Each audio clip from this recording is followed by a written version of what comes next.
Good afternoon. Welcome everyone to a new season of the Dartmouth Middle East Dialogues. My name is Suzanne and I am chair of the Jewish Studies program here.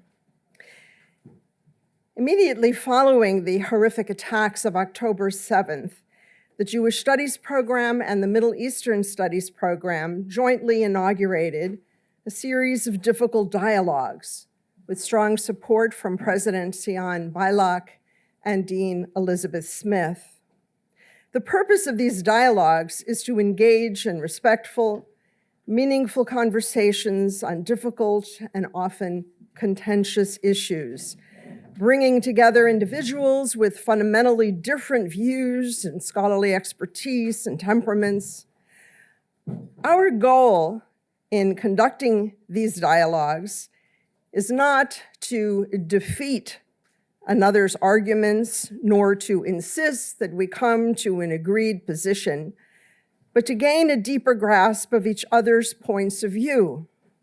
We come from diverse academic disciplines and political perspectives to enrich our insight and to help us discern the motivations of the different actors in pursuing varying and often conflicting strategies.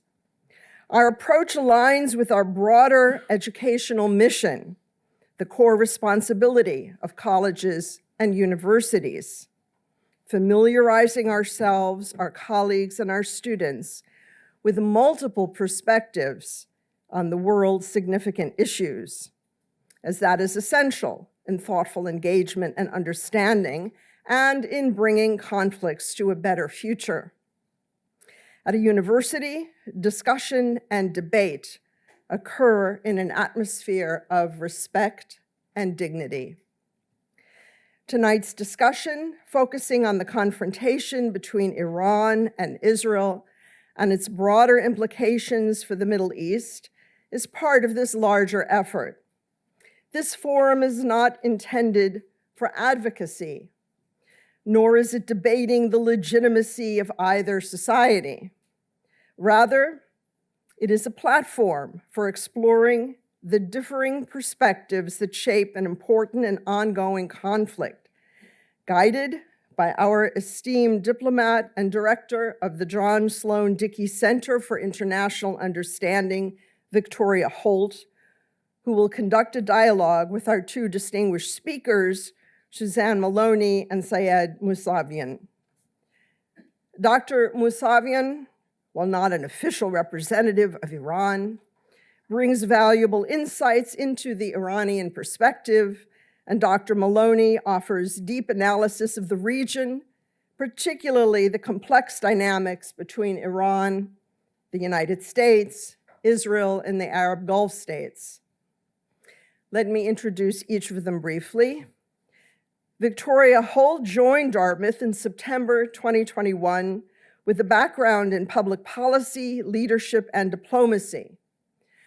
Among other things, she was tapped to be Deputy Assistant Secretary for International Security, the Bureau of International Organizational Affairs, the IOA, and served at the State Department from 2009 to early 2017. She led the development of United States diplomatic initiatives, including the 2015 Leaders Summit on UN Peacekeeping hosted by President Obama to increase capacity for UN operations. Suzanne Maloney is the Vice President and Director of the Foreign Policy Program at the Brookings Institute, where her research focuses on Iran and Persian Gulf energy. Dr. Maloney also serves on the External Research Council for the National Intelligence Council and is a frequent commentator in national and international media. She received a doctoral degree from the Fletcher School of Law and Diplomacy at Tufts University and studied in Tehran as part of the first academic exchanges between the United States and Iran after the 1979 revolution. Dr. Maloney has advised both Democratic and Republican administrations on Iran policy, including as an external advisor to senior State Department officials during the Obama administration, and as a member of Secretary of State Condoleezza Rice's policy planning staff. Early in her career, she served as Middle East advisor for ExxonMobil Corporation, where she was responsible for government relations related to all corporate activities in the region. Among many publications, she has authored or edited 3 books on Iran, the most recent of which is entitled The Iranian Revolution at 40, published by the Brookings Institution Press. Seyed Hossein Mousavian is a Middle East security and nuclear policy specialist at Princeton University's program on science and global security. He is a former diplomat who served as Iran's ambassador to Germany from 1990 to 1997, head of the Foreign Relations Committee of Iran's National Security Council from 1997 to 2005, spokesman for Iran in its nuclear negotiations with the international community from 2003 to 2005, foreign policy advisor to the Secretary of the Supreme National Security Council from 2005 to 7, vice president of the Center for Strategic Research for International Affairs 2005 to 2009, General Director of Foreign Ministry for West Europe, 1987 to 1990, Chief of Parliament Administration, 1984 to 86, and the Editor-in-Chief of the English language international newspaper Tehran Times from 1980 to 1990. He holds a doctorate in international relations from the University of Kent in the United Kingdom. Please join me in welcoming our speakers this afternoon.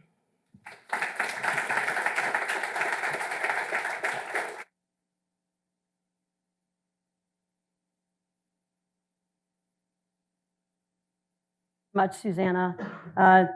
The Dickey Center has been pleased to have, I think, almost a decade's worth of collaboration and cooperation with Middle Eastern and Jewish Studies programs. And when I arrived at Dartmouth, I was really pleased to see that relationship. So we're happy to have this conversation. I appreciate what's been sketched out. There's no presumption of agreement in this room. We'd love to find common ground, but the purpose today is really to understand different perspectives. The format that we'll have is I'll kick off with a series of questions to both of our guests and engage them in dialogue. And then we'll turn to conversation with the audience. And what I'd love everybody to do is think about what you can raise if you wish to that would further develop the conversation that's happening here. And then we'll wrap up. So thank you so much. When we planned this event, we certainly didn't predict the events of the last few weeks, or even the last few months, or this weekend. So I think I must start with where we are today. With the escalation of violence, as recent Israeli strikes against Hezbollah and in Yemen, I have to start with a very basic question, which, are Israel and Iran going to war? And what are the risks right now? It's a big question, but Suzanne, I'm going to start with you.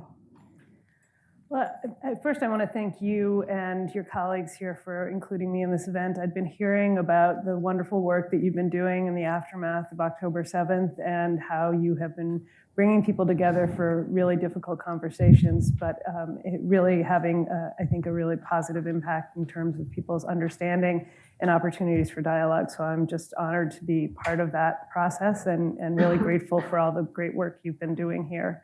I think we are in a very precarious moment in the region. Obviously, that has been true for quite some time.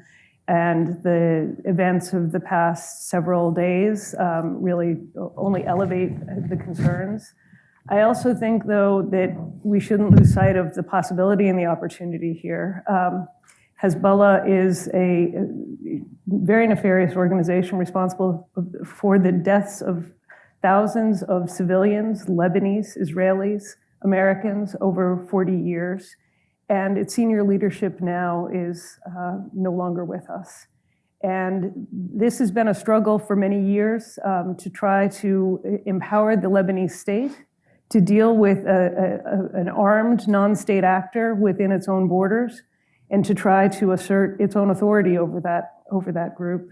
And I hope and I believe that the effort should be focused on ensuring that the Lebanese state, the elected representatives of the Lebanese people can rise to the occasion, that Lebanon can, in fact, navigate a pathway to determining a president, and that the civilian authorities within Lebanon can, in fact, assert their authority and reclaim the governance of the state, because that is really the critical future for Lebanon itself, is to have good governance and to not be terrorized by a militia group that is armed from outside and that has insinuated its way into the government and that has in many ways threatened the existence of the Lebanese state in many different ways over a long period of time.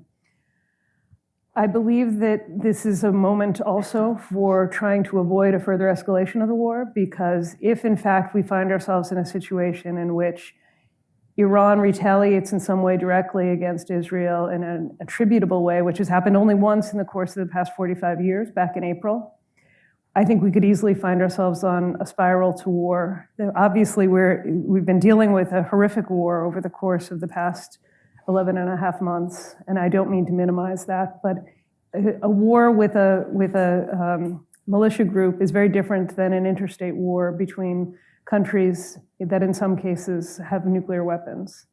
And a war that then involves the presence of the United States because of its longstanding alliance with Israel, and because it has been an important part of the deterrence against Iran for many years in terms of threatening Israel.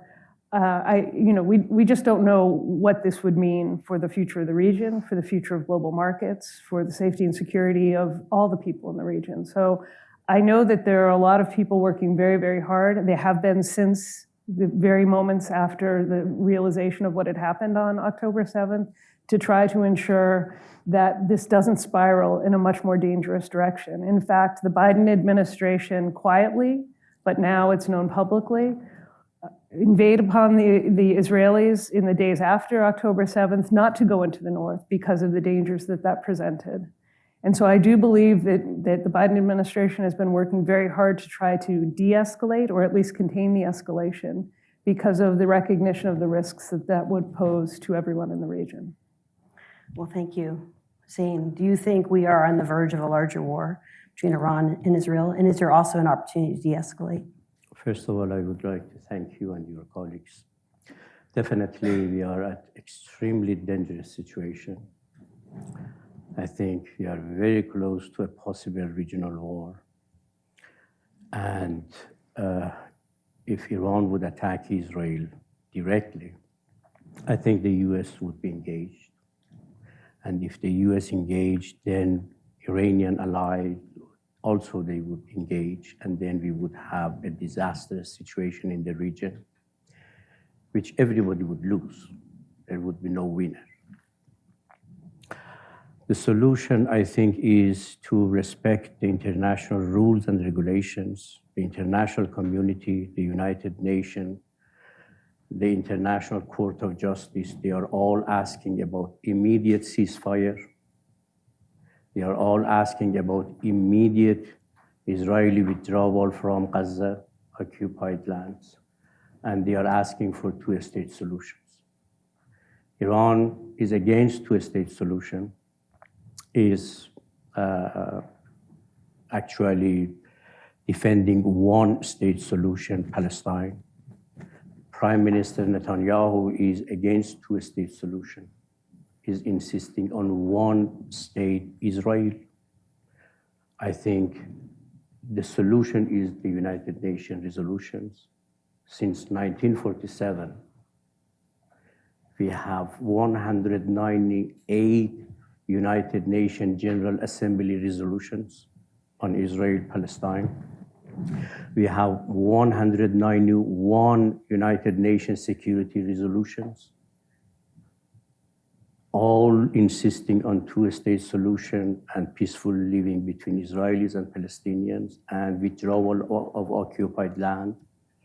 The first resolution is 1947 on withdrawal of occupied land. It is 1967 resolution 242. It is about 50 years ago, 70 years ago, before Islamic Republic. It was during the Shah, when Shah recognized Israel. They had diplomatic relations. Israel had embassy in Iran, but these crisis is not after Iranian Revolution, is before. And even during the Shah, when Shah was ally of the US, when Shah was ally of Israel, when they had diplomatic relations, when the Shah was the most important US partner in the region, but actually Israel denied to implement the UN security resolutions. Now, if you're asking me, I think neither one state Palestinian state would work, nor one Israeli state. We have to respect the resolutions, international norms and regulations to go and to help immediate ceasefire, immediate withdrawal of Gaza, and to work for a solution on two-state solutions. This is the only sustainable way in order to preserve peace, security between Israelis and Palestinians. Definitely would de-escalate the tension in the region. So this time feels very different to many of us. You've laid out some of the debates that have been going on within the UN system and beyond. But how much is this period comparable to the past? If you're looking forward, some of those solutions have not yet worked. What would you say, and Suzanne, maybe I'll come back to you, how you described this in pretty challenging terms. How does this compare to past history, of which there is a lot in this region? Why is this moment unique? And does that open up conversations that maybe have not been able to be had before? I'd like to be able to present a hopeful, optimistic outlook. I'm not there personally. I do think that I believe that UN Security Council resolutions should be enforced, including 1701, which was agreed to at the end of the Lebanon War in 2006 and called for Hezbollah to be disarmed and moved away from the Israeli border. So I do hope that that can be an outcome of the current set of circumstances. This is a region that has endured crisis after crisis and conflict after conflict, and there is an enormous amount of suffering as a result. And I think that the only way forward is to try to establish norms and states that are prepared to abide by those norms. Unfortunately, one of the states that is not prepared to abide by international law or norms is the Islamic Republic of Iran. And it is the funding and weaponry and training and coordination that Iran has given to groups like Hamas, Hezbollah, the Houthis in Yemen, Shia militias across the region that have terrorized the region, that produced what we saw on October 7th in terms of death and destruction. And there's no purpose to this. There's no positive agenda whatsoever here. It is purely violence and destruction. And it is not worthy of the Iranian people. Iranians would not choose to enact those policies. It is a government that has imposed that kind of an outlook upon them by force. And yet you've been in a diplomatic role for the United States, and you've seen opportunities in the past where, and I'll come back to you, sir, where there's been room for diplomatic conversations. So it's happened in the past. Does that make you at all an optimist? Conflict can produce opportunities for sure, and it has to enable diplomacy. This is really the only way forward, and I think that what you've seen, and I'm not here as a sort of defender of the Biden administration. My own policies, if I were, all powerful, would probably be different in many ways. But I do have tremendous respect for the senior officials in this administration who have worked tirelessly to try to move forward a diplomatic solution, who believed at many points over the course of recent months that they were in fact very close to a ceasefire agreement among all parties. And unfortunately, we are not there today, but I am confident that the same people, whether it's Secretary of State Tony Blinken, Bill Burns, who leads the CIA, others in the White House, who literally are back and forth all the time, working very, very hard and have been, since the hours after October 7th to try to avert a further escalation and further bloodshed and more chaos and destruction that will take decades to repair, both in terms of economies and societies and governance. I think those, that those efforts are being undertaken, but I also think we're in a very, very difficult situation because of the animosities that remain. Well, Hossein, I know you reminded us earlier today that there's new leadership in Iran, and that may or may not open up some new channels or discussions. What's your perspective? First, I think everyone saw Prime Minister Netanyahu presented a new map at his speech, in his speech at United Nations General Assembly 2023. And the map is there, it is online, you can see. There is no place for independent, sovereign Palestinian state. This is just one Israel. There is no Gaza in the map.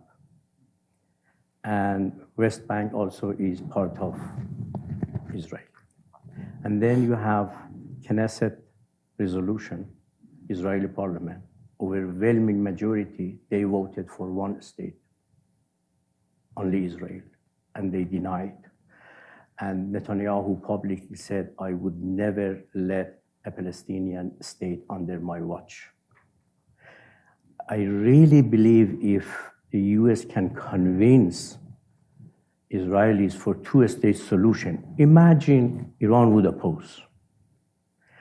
All countries in the region, all Islamic countries, all Europeans, China, Russia, they all would accept. And what Iran would be able to do?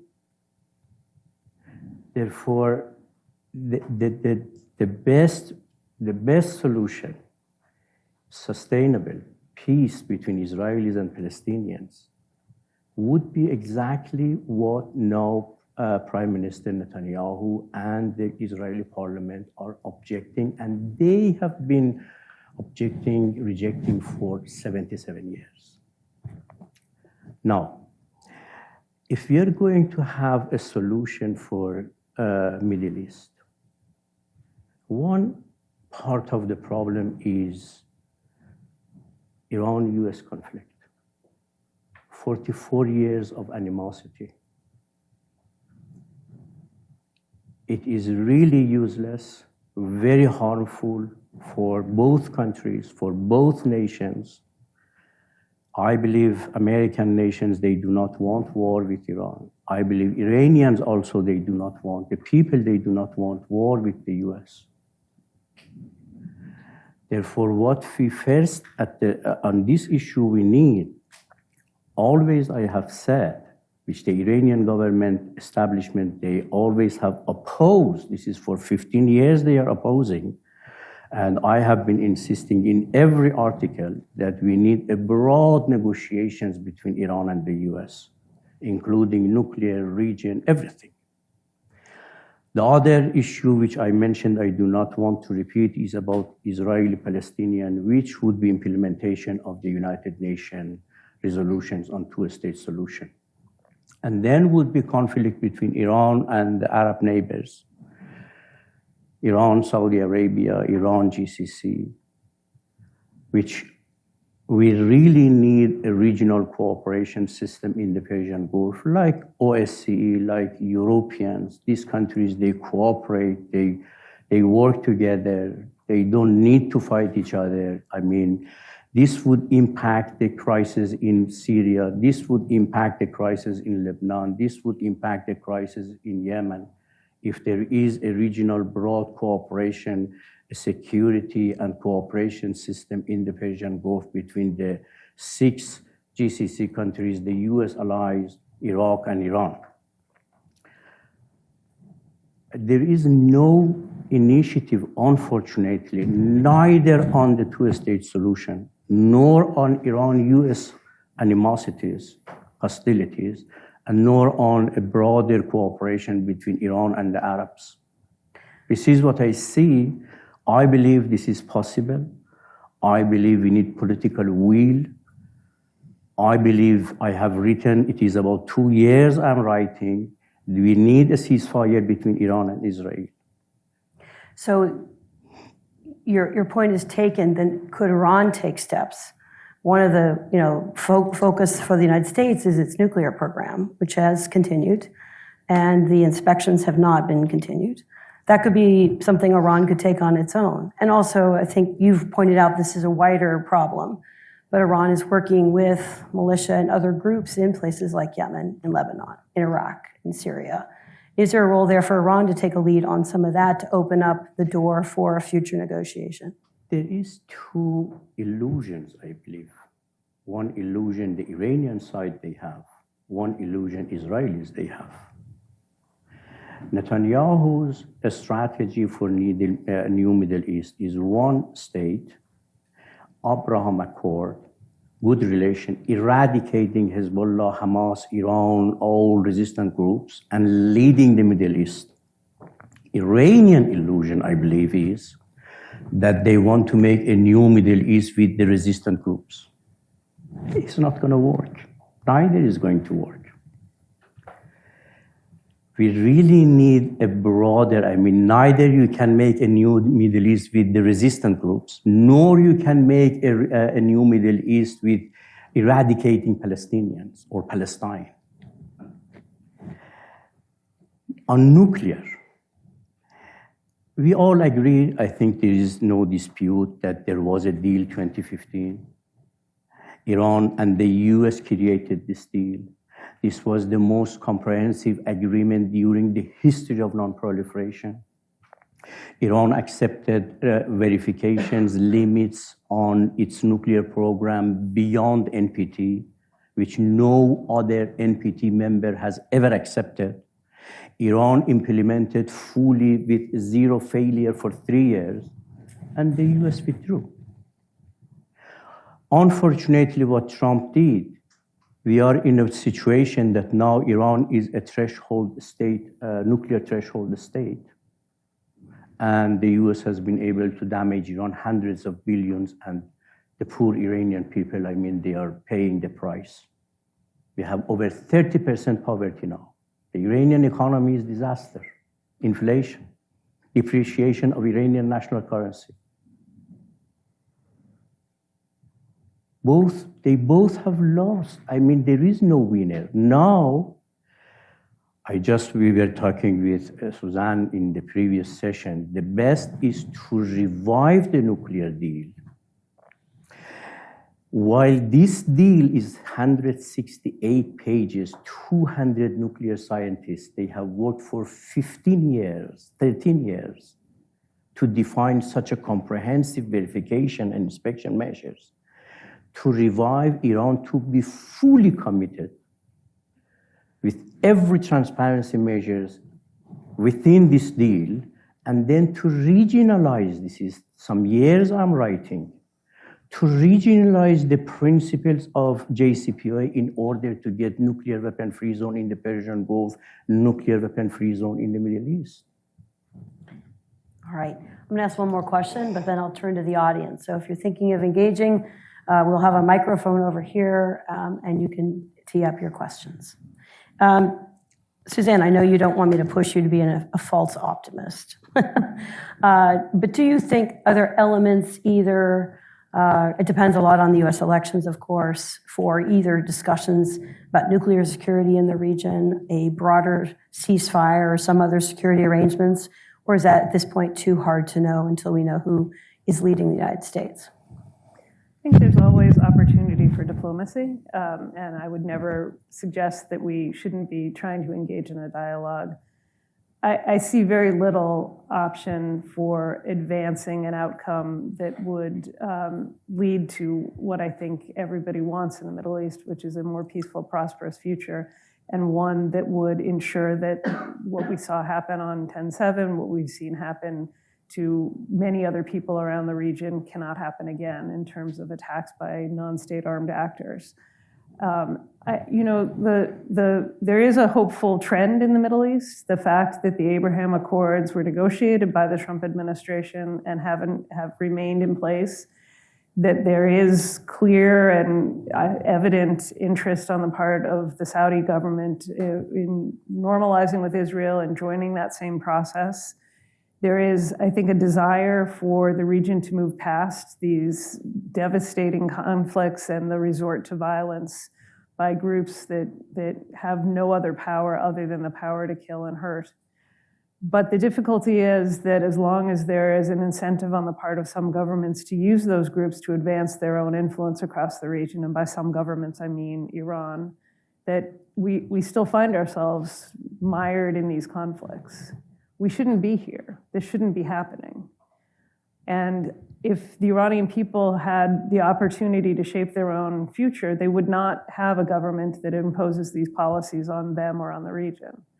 But unfortunately, this is a brutal government, one that rules by force, and one that extends that force to extremist groups around the region as a means of trying to ensure their own relevance and ensure their own influence around the region. It's not a productive policy, but it has been very successful.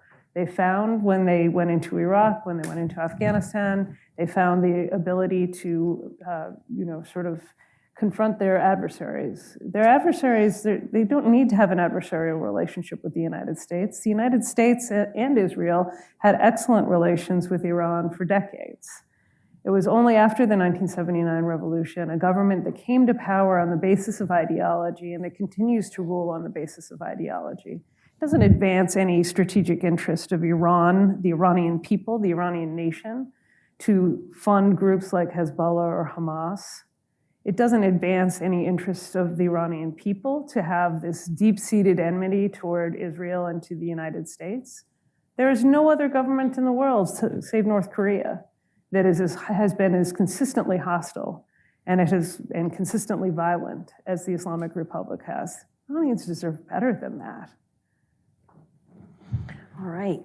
I don't see a long line by the microphone, but if you'd like to ask a question, I'd welcome you to come up here and join us. Anybody? Any of our students in the room would like to join us, have a conversation, please? This is meant to be a dialogue and an engagement. Thank you. I'm sorry? Can you hand the microphone around? No, we're just going to have it over there. Thank you. But if you can't, I'm sure people will move out of the way if you need to get through. Over to you, please. Great. Thank you. Thank you both for coming. This question is mostly directed at Professor Mousavian. So you spoke a little bit about potentially reviving the JCPOA, which the Trump administration pulled the United States out of. And I was curious where you see the incentive for the United States to return to that deal, given the massive amount of funding and resources that Iran provides to many of the United States' most potent adversaries, both in the form of missiles and monetary funding, as well as this kind of concept you spoke a little bit about, where you kind of insist that Iran and Iranians do not want war with the United States or with Israel, yet at the same time, they continue to fund these groups that day in and day out launch rockets towards Israel. So I see a little bit there, a contradiction in this idea of working towards diplomacy while one side is actively funding war. Okay, thank you very much. How would you like to? Actually, I agree with you if there is a piecemeal deal between Iran and the US, Iran and the West, this would fail. The reason I said we need a broad negotiations, a grand bargain, is because we have experienced 40 years of piecemeal deals between Iran and the US. In 1980s, hostage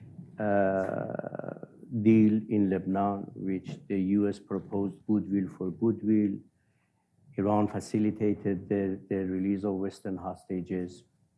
It happened, it was successful, but it failed. Afghanistan, Iran, and the US, they cooperated to fight Taliban, to defeat Taliban. It was successful, but it failed. In both, I was engaged, helping at Western hostages and cooperation between Iran and the US in Afghanistan. JCPOA, it was agreed, UN adopted resolution, IAEA adopted resolution, Iran implemented, but at the end it failed. That's why I'm insisting always we need a broader package. It cannot be done in one night. This is 40 years hostility. And I believe both sides, they have their own narrative. I mean, if Suzanne goes to Tehran, she would hear 100 different, complaints from the Iranian side, what he said about. That's why the region, if there is going to be a security, peace, stability, friendship between Iran and the US, it cannot be only nuclear. You have the region, you have weapons of mass destruction, you have conventional arms. You are talking about Iranian missile? Yes.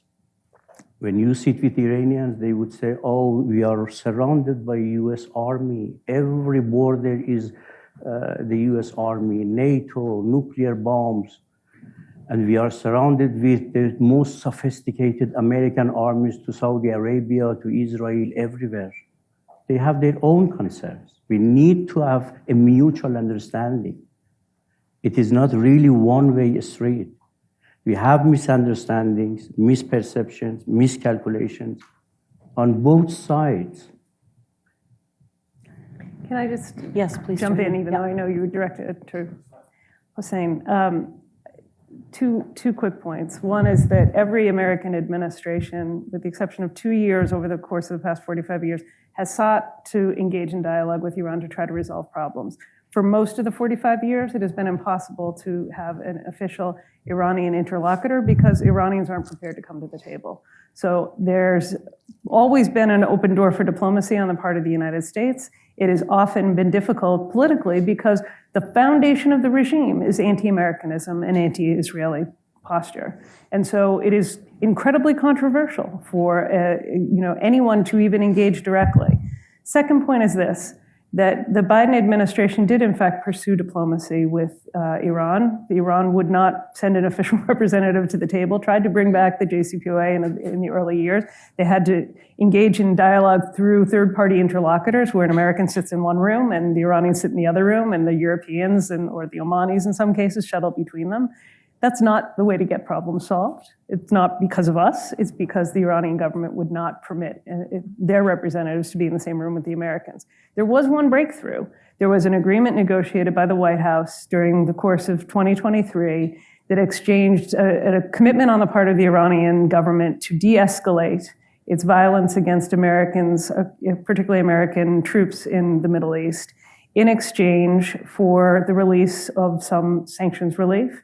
And part of this agreement was the release of 5 Americans who had been held unjustly in terrible conditions, in some cases for 8 years. That deal was concluded. The Americans were released. The Iranians were given access to a bank account with $6 billion in it that had been held in escrow as a result of sanctions.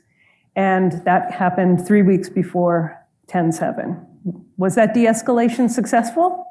Yes, for a period of time, the attacks on American troops in the region dropped. But it didn't really de-escalate if you could have an event like 10/7 take place with the support and funding and cheerleading after the fact. Cheerleading before the fact. In fact, on October 3rd, the Iranian supreme leader gave a speech in which he said, Israel will die of rage. Now, this is conventional rhetoric for him. Did he know in advance? We don't know. But this is the kind of rhetoric that comes from this system. It's very difficult to arrange a diplomatic de-escalation when you have a regime that is so committed to that ideology. There are some piece of realities, history, perhaps Suzanne really doesn't know about it. In 2010, Ahmadinejad, which put me in jail, accused me of espionage, he hated me. However, in 2010, Jalili, the Iranian nuclear negotiator, proposed the US and the P5+1. Why we should negotiate only nuclear? Why we do not negotiate broader issues about the region and everything? You can ask Bill Baird, you can ask Bob Einhorn, you can ask Wendy Sherman. The US declined. That time, I was at Princeton. We had a conference, Carnegie International Conference on WMD nuclear. I told Bob Einhorn, take it. He hates me, but take it. This is the best offer we are making. Nuclear and everything in the region. Bob told me, no, we have rejected. because only nuclear. This is one piece. I'm sure Suzanne maybe is not informed about this. The second, nuclear agreed 2015, we don't discuss. But what Suzanne said, she is right, but it is not the whole story.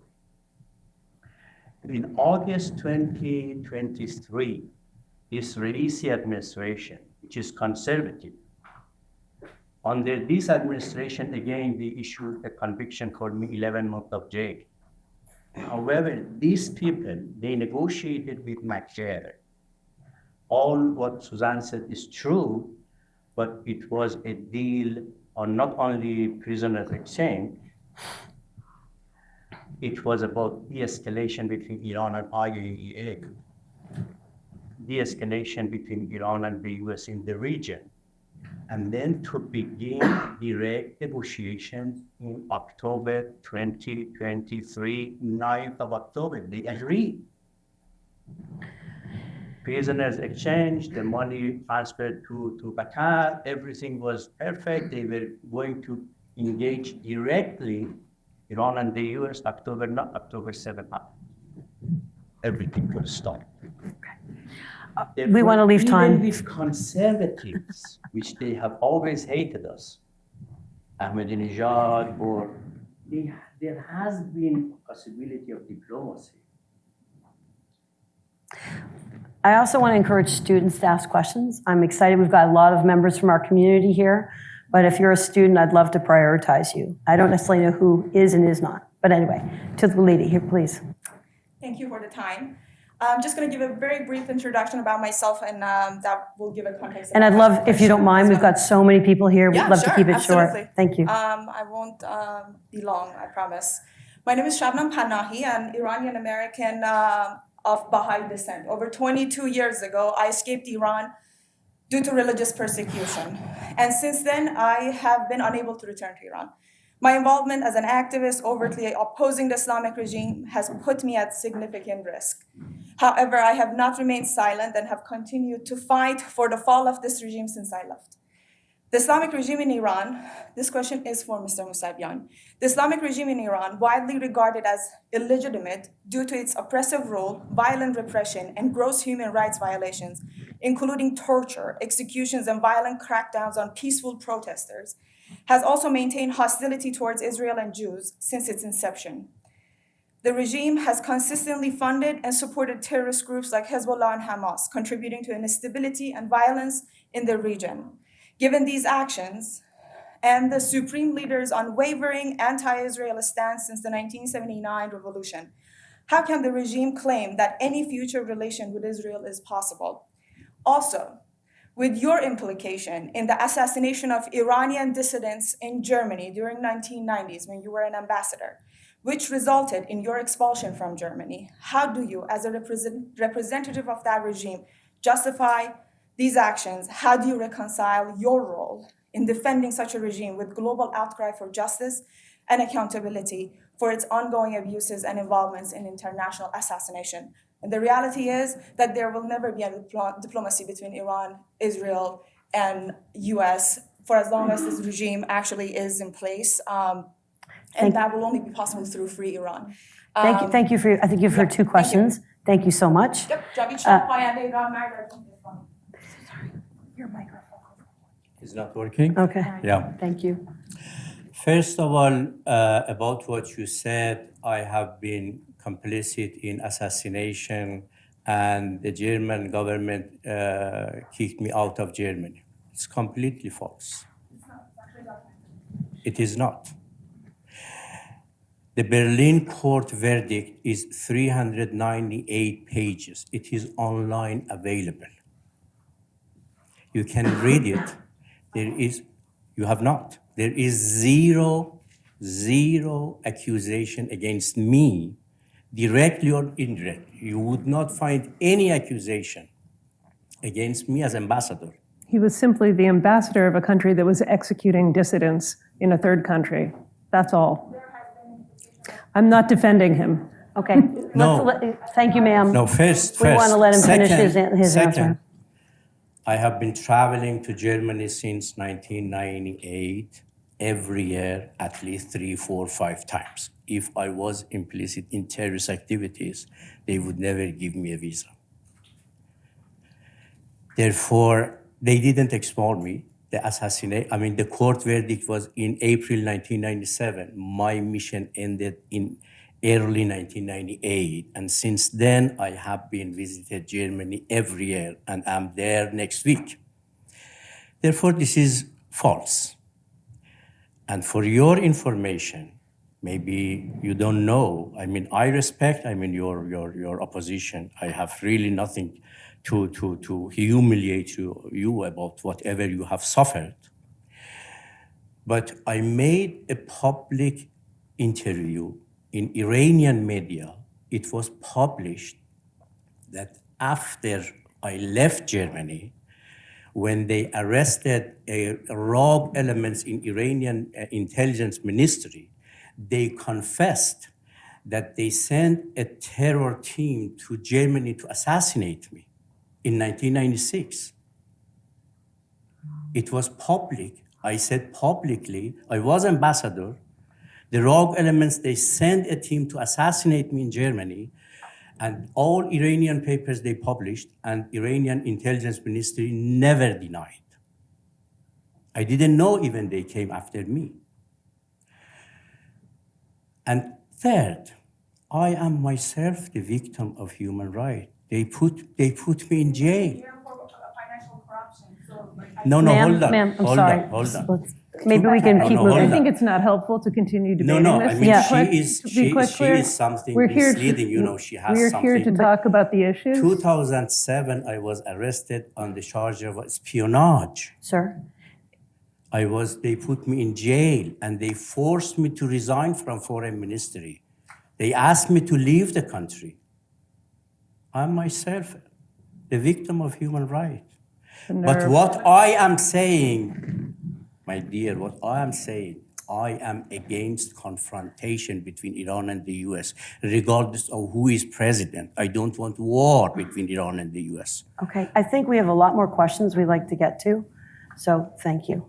The young man. Hi, my name is Ayman. This question is for Dr. Suzanne.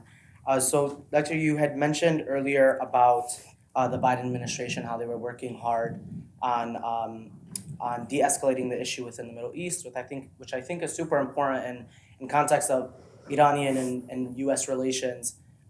That's a very key focus. And Biden has time and time again had said that invading Rafah was a red line for him. Troops in southern Lebanon what was a red line. And so there's a lot of statements being made by the administration. And if we look back to the Leahy Law, which prohibits U.S. foreign aid to countries which are credibly alleged to have committed human rights violations, we see the UN groups, Amnesty, other international groups have at least said that Israel was guilty or possibly guilty of human rights violations. So I'm just wondering, based on your analysis of Biden's work and his administration, to what extent do you think the U.S. is responsible for the hostilities and lack of a healthy relationship between the U.S. and Iran, simply because of them not listening to their own policies and their own statements and creating those hostilities and confrontation between them? You've asked a somewhat complicated question because you've asked about how the Biden administration has handled the war in Gaza, and you have raised, I think, some very legitimate and widely shared criticisms of the Biden administration's approach and of the Israeli prosecution of the war in Gaza. And I have my own opinions on those matters, and I don't have access to all the facts, but I am sympathetic to the criticisms that have been made. And I think that fundamentally, I am concerned that the Biden administration has not adequately appreciated the toll of this war on the region, the long-term implications of people who have been terrorized now in Gaza, the way that Israelis felt terrorized in the aftermath of 10/7, and the long-term implications of destroying the infrastructure, of having no immediate plan for governance, security, and reconstruction. I have deep and abiding concerns about all of these things. However, I don't believe that the Biden administration's approach to Gaza is a fundamental fundamentally responsible for the US-Iranian divide, because I don't believe that the regime in Tehran has any serious concern for the people of Gaza. It is exploiting this war just as it has exploited previous conflicts to aggrandize itself, to try to make inroads among those in the Middle East who are horrified by what's happening, but also have no sympathy for the Islamic Republic. You know, when the 1979 revolution happened, the revolutionaries really believed it was going to be a universalist phenomenon around the world, in the United States, everywhere. They found themselves disappointed, even though they tried through sabotage, through assassinations, through terrorist attacks in the Gulf, in Lebanon and elsewhere, to try to take down existing governments and advance their own interests in a new Islamist order. They failed everywhere. No one in the region wants to have a regime like Iran. No one wants to have an economy like Iran. No one wants to have a society where women are terrorized on the streets if they don't have their hair covered in precisely the right way. But the one place where the Iranian regime is able to make some inroads with people around the world, and especially people in their own region, is by posturing themselves as the defenders of the Palestinians. They've done nothing to defend the Palestinians. They've funded groups like Hamas, which have only brought this kind of death and destruction on the people of Palestine. So while I understand you were asking a broad and complicated question, while I sympathize with the concerns about U.S. policy, I don't believe that it feeds the U.S.-Iran estrangement. Thank you. Thanks very much. All right, please. My question is primarily about nuclear deterrence in the region. You've both mentioned over and over that there have been a lot of attempts to create a nuclear deal, and that they've fallen through, most recently with the Trump administration getting out of a nuclear deal. And so my question sort of revolves around that. First of all, how is Middle Eastern peace possible when there is so much religious conflict in the region? As in, if Iran sees Israel as an existential threat to the Islamic regime. And secondly, if there is a nuclear deal that is possible, are further de-escalations also possible, such as asking Iran to take away funding from Islamic terrorist groups such as Hezbollah, Hamas, and the Houthis, as has been previously mentioned in this conversation? Thank you. Thanks very much. Who would like to go first? I think this is a two-part answer. About the nuclear issue in the Middle East, the reality and the fact is that Israel is the only country with nuclear bomb. There is no other Middle Eastern countries which they have nuclear bomb. They have 100 to 400 nuclear bombs. If you really want Middle East free from nuclear weapon, it should be the full implementation of the UN resolutions, which is inviting for 60 years for nuclear weapon-free zone in the Middle East. This is one. Second, if you really want to resolve a nuclear issue, we cannot relate every other problems in the region between the countries, Turkey with Saudi Arabia, Iran with Israel. I mean, they have a lot of problems together. It is not about terrorism. It is not only about human rights. It is about extremism. It is about sectarianism. You know, a lot of issues. Are you going to relate all of them together? Or you have to go by UN resolutions one by one? If the UN is inviting nuclear weapon-free zone in the Middle East, everybody should implement. No other country has nuclear weapon. Israelis also, they should come to give up their nuclear bomb to realize nuclear weapon-free zone.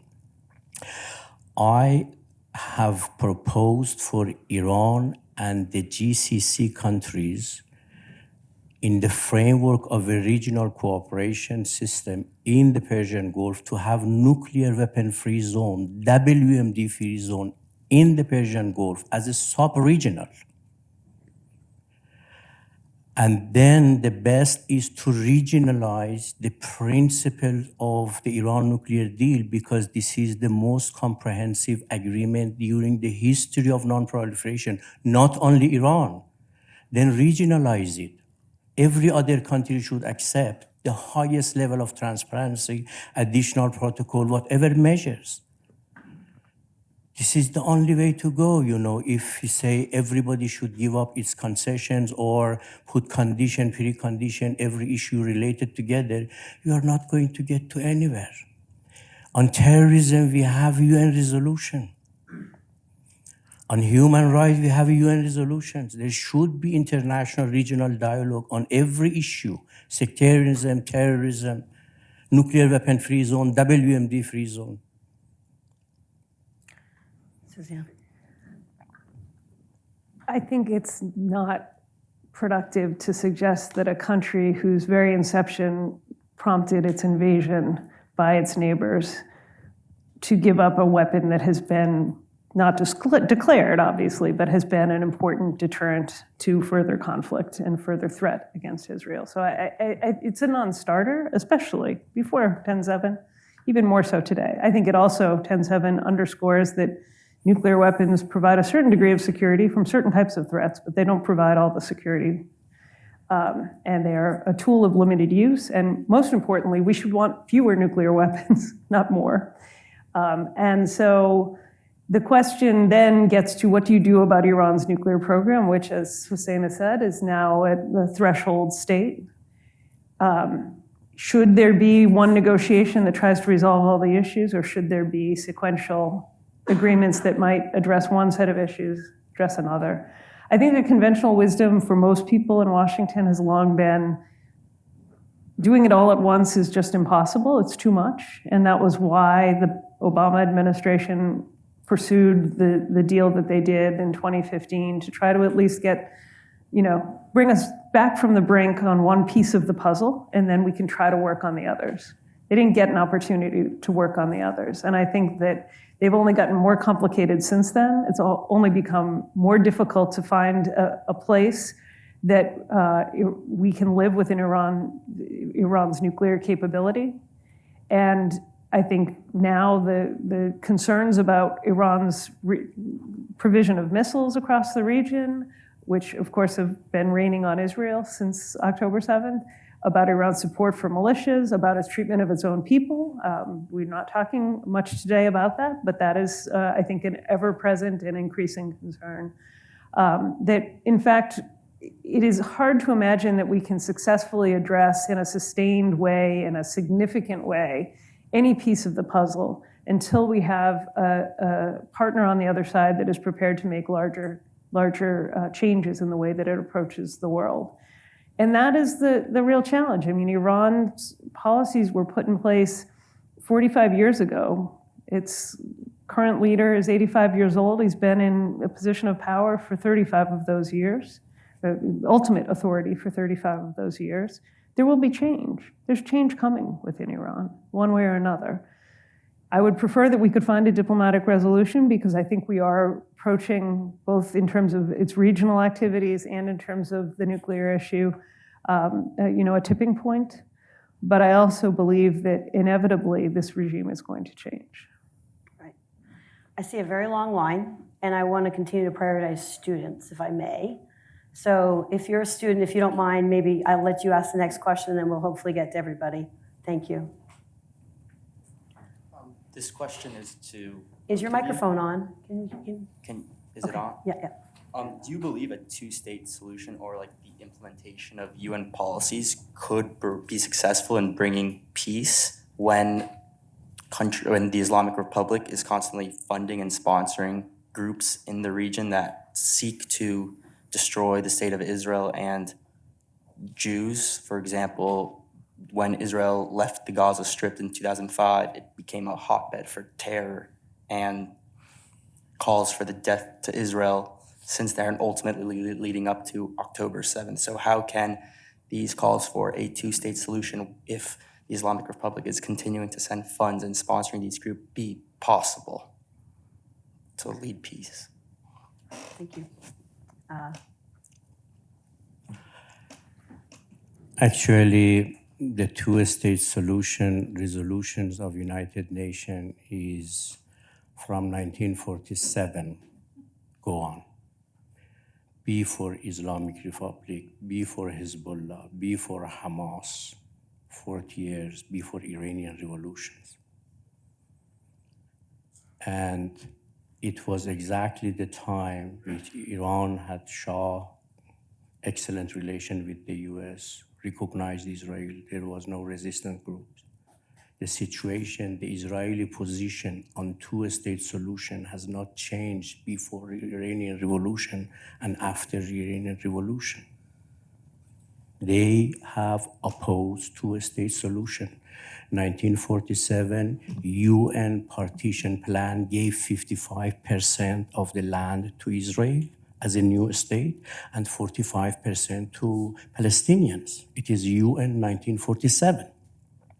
By 1948, Israel unilaterally announced Jewish state, captured 78% of Palestinian land, gave 22% to Gaza and West Bank. Since then, this has been the situation, and now is destroying Gaza and is going to have one state.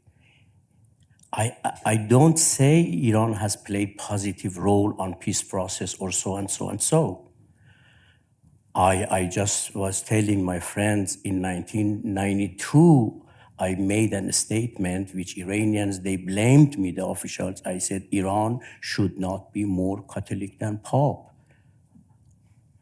I mean, we should leave it to Palestinians. They decide whatever they decide, Iran should respect. I said it in 1992, and they asked me to deny what you said.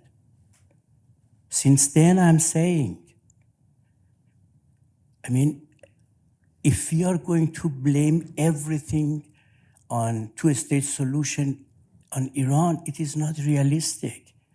The Israeli position has remained the same 1947 up to now. Suzanne. Can I just jump in? Yeah. You give a nice overview of history, but you did miss a few stops along the way. You missed Madrid, Oslo. You missed, in fact, that there was a commitment on the part of the Israeli government, and there remains a commitment, at least technically, to two states, two peoples living side by side in peace and security.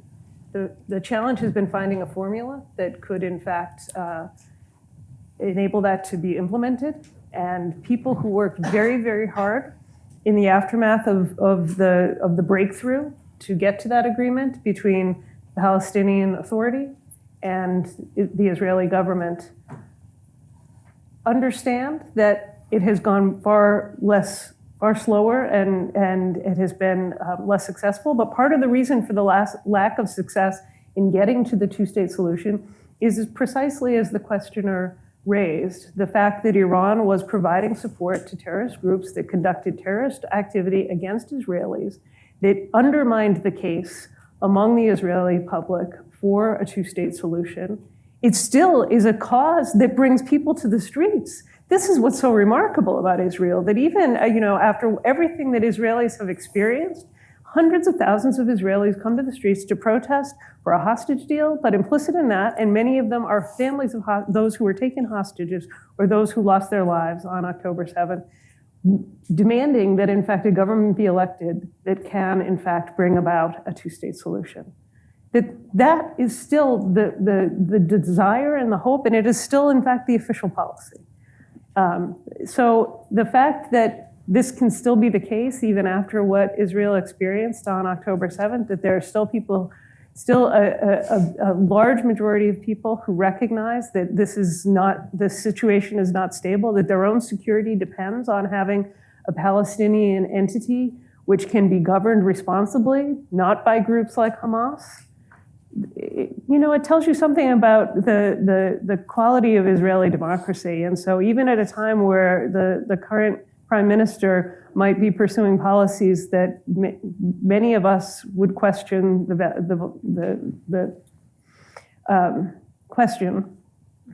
I think that, I remain hopeful that in fact, Israel will find a way, and that there is an enormous amount of diplomatic energy in the international community prepared to support it. And the only forces, and diplomatic energy that extends to the Arab world as well, the only forces that oppose it are those that are coming from Iran. And Netanyahu. All right. Thank you for that question. Over to you. Yes. Cool. Well, thank you both for being here. I Thank you for moderating. Something I've noticed in my own personal life and also here on stage has been a lack of alignment and lack of trust in a lot of these conversations, a lack of like what facts are actually true. Given the 80-year history, given the 40-year history post-revolution in Iran, how do you build trust from a diplomatic perspective after so much has happened, right? When you have the skepticism of those in the Middle East due to American interventionism in the region, due to intentional establishment of destability in this space for US and its allies to profit on those measures. And on the other hand, you also have a distrust from Americans to understand if Iran would actually do what it says. So how do you, at this point, when there's so much history and there's so much that's happened over time, resolution after conversation, how do you establish trust? It can't be as simple as like, let's start over and turn over a new leaf. So how do you do this now? Thank you. That's an excellent question. We didn't invite you here necessarily with that goal because we knew that this is a tough subject, but I would nonetheless very much welcome your perspective on the questioner's question. And thank you in advance. Yeah, thank you. But go ahead. No, go ahead, please. Say two things: trust but verify. Trust but So verify. even those who would criticize the JCPOA as not having gone far enough, the fact that they left out the missiles, the fact that ultimately it left Iran with a fairly sizable industrial enrichment capacity and really just delayed access to threshold stage for a decade or two, that was something, but maybe not enough. The point is that it included a lot of intrusive verification measures, and I think that when we think about any kind of diplomacy with an adversary like Iran, it would have to include that kind of presumption and constructing something.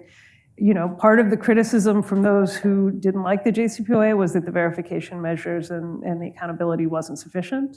And it is even harder to do when you think about, trying to get an agreement on something like funding to terrorist organizations, because none of that goes through the regular banking system. So what are your verification measures there? But I think that's one important principle. And all I can say is that this is what diplomats do, and Victoria can speak to that, and others in the room can speak to that in greater depth. That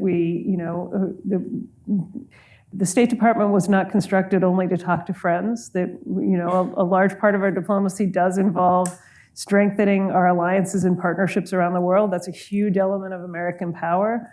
But it also involves talking to governments that are doing things that are deeply problematic and trying to sort out ways to prevent them from continuing those policies. And over time, we have succeeded. I guess just to follow, so Aga, so sorry, I just want to get a follow-up question. Can you stand a little closer to the microphone? Yeah, can you hear me? Cool, can you hear me? Okay. The issue I have with that is that it just seems that the leverage is all in favor of the U.S. side. Like the U.S. seems to have all control over anything that is said, and almost like a bully pulpit of sorts. So I just kind of question the sincerity of that. And that's not really a question or comment. That's more of a comment, but that's kind of just what I've noticed in the field. And Aga, sorry, go ahead. But your point is extremely important. The mistrust, which we need to understand, this is really mutual. Yeah. Mutual. As long as one side thinks every mistrust is for the other side. And I have listed the reasons of mistrust, Americans, why they do not trust Iran in my book, and why Iranians after revolution, I have said the hostage taking, American diplomats in 1980, explosion in Beirut, 240 Americans, they were killed. I have listed all of them in my book. And then I have said 1953 coup, when the US, UK removed a democratically elected prime minister, or the US support for Saddam, invasion of Iran, Iranian narrative, American narrative, Iranian narrative. It doesn't mean or important what we think. We need to understand what the American administration, American people, they think about Iran, why they do not trust, and be brave to hear and to understand their perceptions, and why Iranians also they do not. But your point is extremely important. As long as we do not sit together, to talk and to understand the other side, we are not going to get to anywhere. Thank you very much. Thank you. I'm just going to step up over here. Mr. Mousavian, at the beginning of the talk, the subject was the relation of Iran and Israel and vice versa. You have masterfully brought it toward Israel, did not mention anything about Iran, and we just talked about Israel this, Israel that. And you raised the point that during Shah's time, before 79, before the Islamic Revolution, Israel policy hasn't changed. My question for you is, considering the mass killing of Arab Muslims by the Iranian people, by the Islamic regime in Syria, in Iraq, in Afghanistan by providing weapons to one side versus the other, and the fact that the Iranian people themselves, just in 2019, November, 1 month is going to be the anniversary of Bloody November, have been killed. The numbers that are out there are 6,000 to 7,000 people in a matter of 2-3 days. And the fact that the Iranian people in the streets are saying no to Gaza, no to Lebanon, why is it that the Islamic Republic regime feels that the Iranian people deserve less and on their tables should be less food and more on the Palestinian table, if it's that, which I doubt, it's more like supporting certain organizations, certain groups in this conflict with Israel? I appreciate an answer. I thank you very much. I really do not defend the Iranian policy on fighting or combating or with the US or Israel. I said from the beginning, I always have said written two-state solution, UN resolutions, but Iranian position is denying two-state solution. I really don't know. I said Israelis, they say one-state solution, Jewish state, Iranians, they say one-state solution, Palestinians. I, as an academic, even during the time I was in diplomatic service, I publicly said Iran should not be more Catholic than Pope. It is in German newspaper. I have written, I have documented.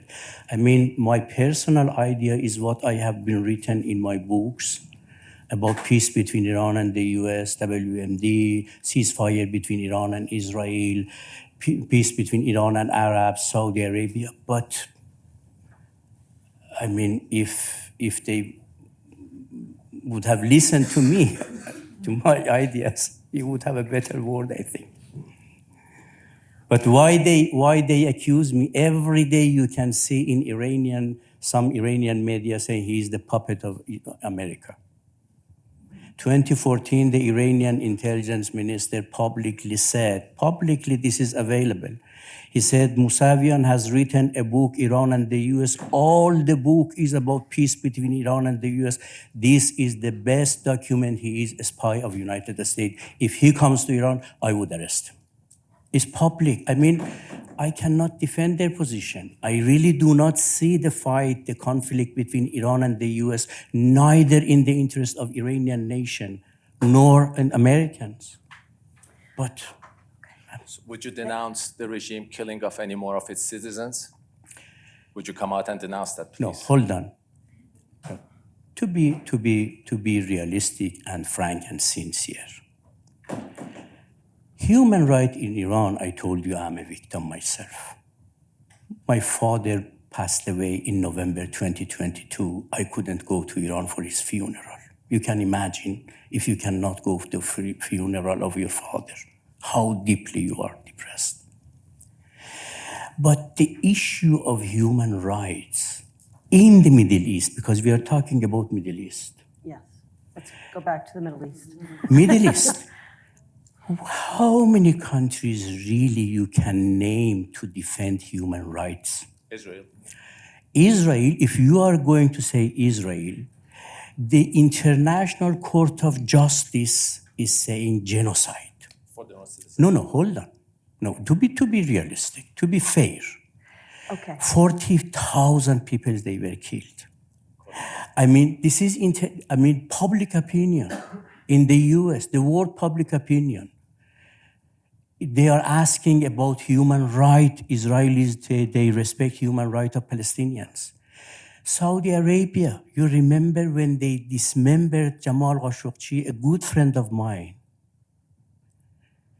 Just right after the Jamal was dismembered at the Saudi consulate in Istanbul, President Trump went to Saudi Arabia, signed $100 billion of arms sales. I mean, if you are the U.S. ally, they don't care what you are doing about human rights. If you are against the U.S. like Iran, I mean, they discuss about the human rights. I do not defend the situation of human rights in Iran. I am the victim. I do not I personally believe Islam as a religion does not force you to have a mandatory hijab. But this is denouncing of killing, I won't take your time. I would appreciate if you had denounced it, but I appreciate your point of view. Anyway, thank you so much. Okay. I do want to pull back up to the Middle East just for a moment. And both of you have not given us a cheery picture of what's next. I think it's a pretty tough picture, and we're seeing an escalation of violence across the region. But nonetheless, a bit about the conversation about diplomacy. There have been diplomatic efforts. There were direct talks between the US and Iran. There was successful ones in the past. They haven't worked, but with these dramatic moments, I would love it if you could both, just for a moment, tell our audience a potential way forward, either to prevent a wider war, to de-escalate the moment, or try and consider something that might work forward. I know that's not the purpose of this event because we knew, but I just feel like you both have put out some examples where things have worked in the past. I'm just curious if you could pull that forward for the audience today.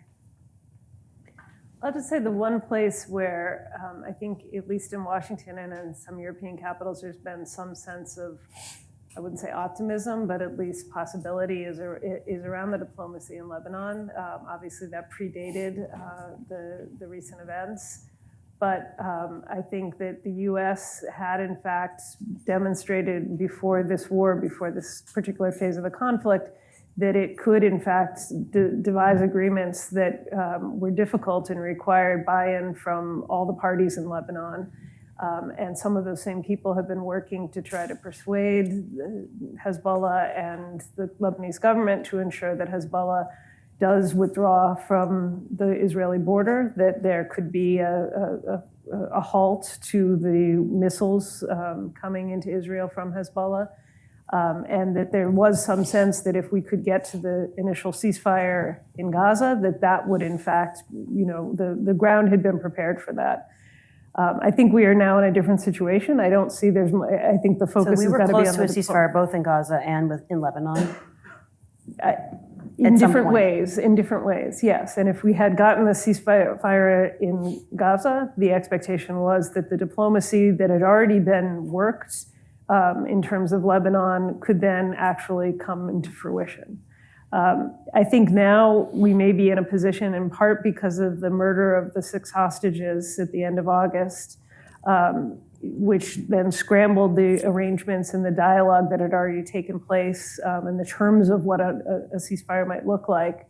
So there is now a need to go back and try to renegotiate that ceasefire, and it is increasingly difficult, apparently, to get any authoritative responses from the Hamas authorities in the tunnels. So I think that feels like there's not a lot of opportunity there. Obviously, the tensions are high in Lebanon, but if we can build on the dialogue that had existed, if there is a readiness on the part of what's left of Hezbollah to, in fact, pull back perhaps in an opportunity to regroup. I don't ascribe positive intentions to anything that a group like Hezbollah might do. But, if we could, in fact, pull them back from the border, if we could, in fact, get to a point where we were not seeing Hezbollah launch rockets into northern Israel and Israelis could return to their homes, I think that, that could be something that could be built upon. And I think more generally, if we are able to prevent the further escalation of what has happened over the course of the past few days, then I think we have to count that as a win, because every point at which, as in back in April, when there was this, unprecedented attack by Iran directly and attributably on Israel, the fact that didn't escalate to a wider war was in a sense a kind of a victory. And so if we can prevent that escalation this time around, I think that puts us in a better position to do everything else that we want to do to try to bring this conflict to a close. Okay, well, thank you. I believe the most important immediate issue is to try to de-escalate the current confrontation between Israel or Iran, or Israel, Hezbollah, Israel, Hamas. And I truly believe the United States is the only power internationally which really can make it. Neither Russia, nor China, nor Europe, nor regional powers, Iran or Saudi Arabia. This is one. Second